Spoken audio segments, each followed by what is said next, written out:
Veja isso! O que esse círculo de gelo de formato perfeito está fazendo no meio do rio? Como apareceu lá?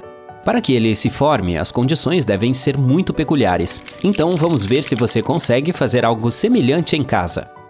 Esse círculo também é chamado de disco e panela. Se forma em rios, lagos e riachos, quando o gelo se acumula no centro do corpo de água movido por um redemoinho.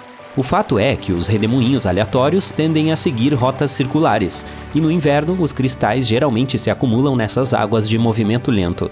Como resultado, produzem discos circulares, e a correnteza não permite que eles se afastem. Ela apenas os gira lentamente em um único lugar. À medida que um círculo de gelo gira, bate em outros pedaços ou na costa, e é lapidado até ficar perfeitamente redondo.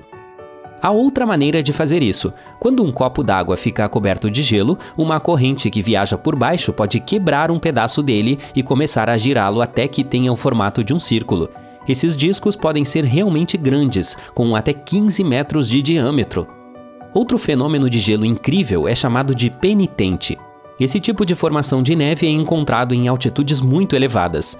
Em grande número e bem espaçado, se parece com lâminas longas e finas de neve ou gelo endurecido que apontam para o sol. Essas torres crescem sobre regiões cobertas de neve e glaciais nos Andes secos, a uma altura de mais de 4.000 metros. Alguns penitentes têm apenas alguns centímetros de altura, enquanto outros chegam a 5 metros, ou seja, aproximadamente a altura de 3 pessoas. Essas estruturas irregulares se formam devido ao processo chamado de sublimação. É um pouco semelhante ao derretimento, mas nesse caso o Sol transforma a neve diretamente em vapor sem derretê-la primeiro. Em outras palavras, o gelo pula o estágio líquido e passa da forma sólida para a gasosa. As áreas curvas da superfície se aquecem e sublimam mais rapidamente do que as outras, formando amassados. É assim que os penitentes são formados, e é por isso que se inclinam na direção dos raios solares. Já esse se chama gelo de coelho. Não é fofo? Esse fenômeno também tem outros nomes: flor, lã, fita de gelo. Escolha o que quiser. Vou me ater ao gelo de coelho. Ele se forma quando o ar esfriou até temperaturas congelantes, mas o solo ainda não congelou. A seiva nos caules das plantas se expande durante o congelamento, e esse processo causa rachaduras ao longo deles. O que acontece em seguida é que a água é sugada por essas rachaduras. Ela congela quando entra em contato com o ar. Esse processo forma camadas superfinas de gelo, criando algo que se assemelha a fitas ou pétalas. O mesmo fenômeno acontece com as plantas lenhosas, mas nesse caso o gelo é ainda mais fino, mais parecido com um fio de cabelo. Essas formações são incrivelmente delicadas, portanto, se quiser vê-las, procure no início da manhã em áreas sombreadas. Também pode encontrar flores de gelo flutuando na superfície de um lago ou mar recém-congelado. Em 2009, uma equipe de cientistas da Universidade de Washington estava navegando perto do Polo Norte. Foi quando descobriu um grande campo dessas lindas formações. Mas o melhor de tudo foi que, quando seus integrantes derreteram algumas dessas flores, notaram que a água continha um número excepcionalmente grande de bactérias. Mas como essas incríveis formações surgem? O ar deve ser extremamente frio, mais do que a superfície do oceano, e muito seco. Quando essa diferença acontece, a secura retira um pouco da umidade da água. O ar fica úmido, mas apenas por um tempo. O frio torna esse vapor de água pesado. Não é de se admirar que o ar queira se livrar desse peso adicional. Assim, cristal por cristal, ele se transforma novamente em gelo, criando delicadas flores, às vezes com até 7 centímetros de altura. O oceano literalmente floresce. O gelo de agulha também tem muitos nomes, e os mais criativos são colunas, franjas e castelos de gelo.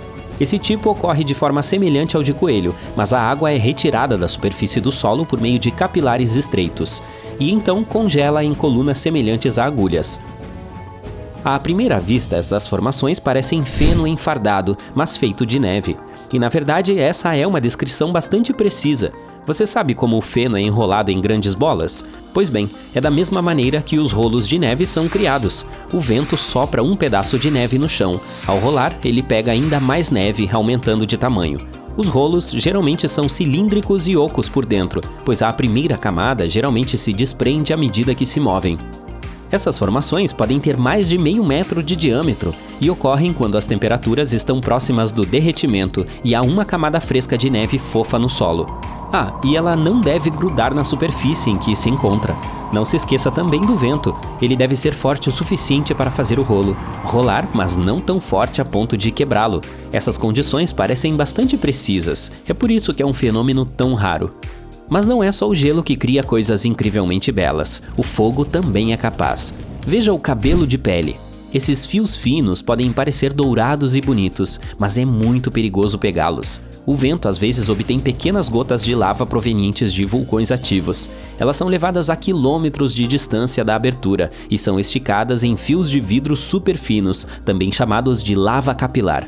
Alguns podem ter até 2 metros de comprimento. Você já se aqueceu? Então é hora de se refrescar novamente. Em 19 de março de 2018, os habitantes do Alabama tiveram que correr para não serem atingidos por enormes pedaços de gelo que caíam do céu. Foi a infame tempestade de granizo do Alabama que causou prejuízos de milhões de dólares. Após a tormenta, parecia que o local havia sido completamente destruído por selvagens. Vitrines e outdoors quebrados, para-brisas de carros amassados e buracos nos telhados. Mas o que deixou os pesquisadores realmente empolgados foi uma pedra de granizo encontrada perto da cidade de Cullman, no Alabama. Esse monstro do tamanho de uma bola de softball tinha mais de 13 centímetros de diâmetro e, portanto, estabeleceu um novo recorde local. Agora, observe essas lindas bolhas. São bolsões de gás metano altamente inflamável e combustível. Preso debaixo d'água, esse gás forma paisagens psicodélicas e padrões impressionantes. Típicas de lagos de latitude norte, como o Abraham, em Alberta, Canadá, essas bolhas aparecem quando restos de animais, folhas e plantas caem na água e são consumidos por bactérias, que posteriormente excretam gás metano. Mas não se deixe enganar pela beleza desse fenômeno. Quando chega a primavera, o gelo derrete e as bolhas de metano começam a efervescer e estourar de maneira incrível. Só que se você acender uma fogueira na área, tudo pode explodir. Imagine surfar em uma onda perfeita, quando de repente ela congela. Bem, isso parece assustador. Felizmente essas coisas não acontecem na vida, certo? Errado! Você pode ver ondas congeladas incríveis na Antártica. Elas acontecem quando o gelo é comprimido e a pressão cada vez maior espreme as bolhas de ar para fora dele. Quanto à bela cor azul, é o resultado do derretimento e recongelamento do gelo. E um bônus, as cataratas do Niágara congeladas. Em 2018, as lendárias cachoeiras localizadas na fronteira entre o estado de Nova York, nos Estados Unidos, e Ontário, no Canadá, conseguiram fazer com que tudo ficasse em silêncio. Os turistas que chegaram para admirar o poder do rugido das águas ficaram surpresos ao encontrar as cataratas congeladas. Bem, não exatamente congeladas, pois tal feito é impossível para uma massa de água corrente tão grande. Mas as gotículas microscópicas que foram transportadas pelo ar das cataratas, bem como a névoa, formaram uma crosta sobre a água corrente. Como resultado, você poderia olhar para as cachoeiras e ter certeza de que estavam congeladas. Na realidade, a água continuava fluindo, mas estava escondida sob o gelo.